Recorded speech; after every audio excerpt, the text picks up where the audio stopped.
All right. Hello. So let's jump right back into Abram. So the Lord calls Abram in Genesis 12. The Lord does mighty things in, Lot and Abram part ways in Genesis 13. And Genesis 14 is the War of the Kings. And the Lord does amazing things in the midst of and through Abraham. So Abraham now sees God's blessing in his life, where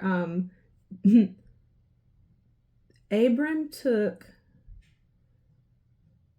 let's see, just listen to this. This is Genesis 14, and I wanted to get the kings' names. So it was 5 kings, the kings of Kedorlaomer. All right, so in Genesis 14:12, it says, "And they also took Lot, Abram's brother, who dwelt in Sodom, and his goods away with them. Then one who had escaped came and told Abram, the Hebrew, who was living by the oaks, a brother of Eshel and Aner. These were allies of Abram. When Abram heard this, that his nephew had been captured, he armed and led forth 318 trained servants born in his own house and pursued the enemy as far as Dan." Okay, Abram heard that the kings had taken Lot. He took 318 trained servants in his household, and it says that he led them. He armed and led forth the trained servants and pursued them. And he won. He defeated the kings with army from his own household, brought back Lot, made sacrifices to God. So then in Genesis 15, it says, "After these things, the word of the Lord came to Abram in a vision, saying, Fear not, Abram, I am your shield, your abundant compensation, and your reward shall be exceedingly great." And so the Lord promises him a son. We move on. Abram doesn't have the son. In Genesis 16, Sarai decided that God needed her help, and that he must have meant he couldn't make her to bear a child. So to get an heir here, God needed Abraham to bear a child with her servant Hagar.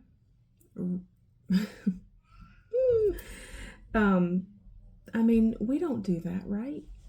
We don't mess things up greatly because of our impatience, or because God's not doing things the way we think he should do them, or we figured out a way in the natural to kind of accomplish what God promised to do in the supernatural. It's easy to see in scripture that God was not going to get glory from Abraham bearing, or from Hagar bearing a son of Abraham. That did not take supernatural ability at all. There was no glory for God in that. And so how many times, never, I know, do we do the same thing, in that we can't see it, we can't figure it out, we've not sat and inquired of him, we've not renewed our mind enough to the truth of his promise, to the promise of his word. So Hagar bears an Ishmael. Now, it says in Genesis 16 that Abram, he's still not Abraham, Abram was 86 years old when Hagar bore Ishmael. So we're not told anything between Abram being 86 and Abram being 99. That is 13 years of struggle in Abram's house. And when we come to chapter 17 in Genesis, things change. And that's what we're going to talk about tomorrow. I'll see you then. Bye, y'all.